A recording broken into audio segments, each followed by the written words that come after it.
Fighting child sexual abuse is a goal of two bills that passed the Oklahoma House today. Channel 8's Burt Mummel reports on the overwhelming support to send a clear message that crimes against children will not be tolerated. Burt. Mark, all too often, by the time victims of child sexual abuse are ready to seek justice, they're told, sorry, your time is up. House Bills 1468 and 1470 aim to change that.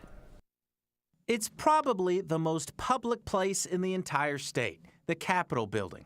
Not the first place you'd expect someone to reveal something extremely private. I hadn't told a soul. State Representative Kevin McDougal shedding light on a trauma that happened to him as a teenager. I was invited to go stay at the youth minister's house, and I thought that it was going to be a group of kids that went over. There were other kids, but eventually they all left, and he was alone with the minister. He had me sleeping in his bed and turned on a movie that wasn't right and started touching me and wanting me to touch him, and what do you do at that age? And according to the CDC, his experience isn't all that uncommon, with 1 in 4 girls and 1 in 6 boys expected to be sexually abused by the age of 18. I know how difficult it is to go public, and I have tremendous admiration for Representative McDougal's undaunted courage. Virginia Lewis, founder of toprevail.org, a sexual abuse survivor advocacy organization spearheading 2 bills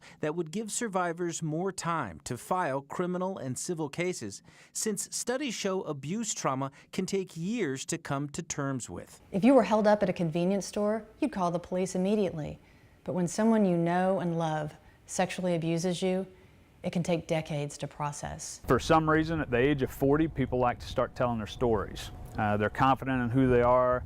They realize it wasn't about them. The criminal bill is called the Hidden Predator Act, since similar bills in other states have exposed child molesters. So these bills not only help survivors, but they also help children who are being victimized right now. Pushing for new laws that will help heal old wounds and hopefully prevent children from being wounded at all. We've got to let these sorry knuckleheads know that if they do anything to any kid, there's going to be a law that comes after them.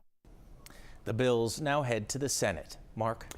Burt, thank you. It's been over a decade now since any significant changes have been made to either the criminal or civil statutes pertaining to child sexual abuse.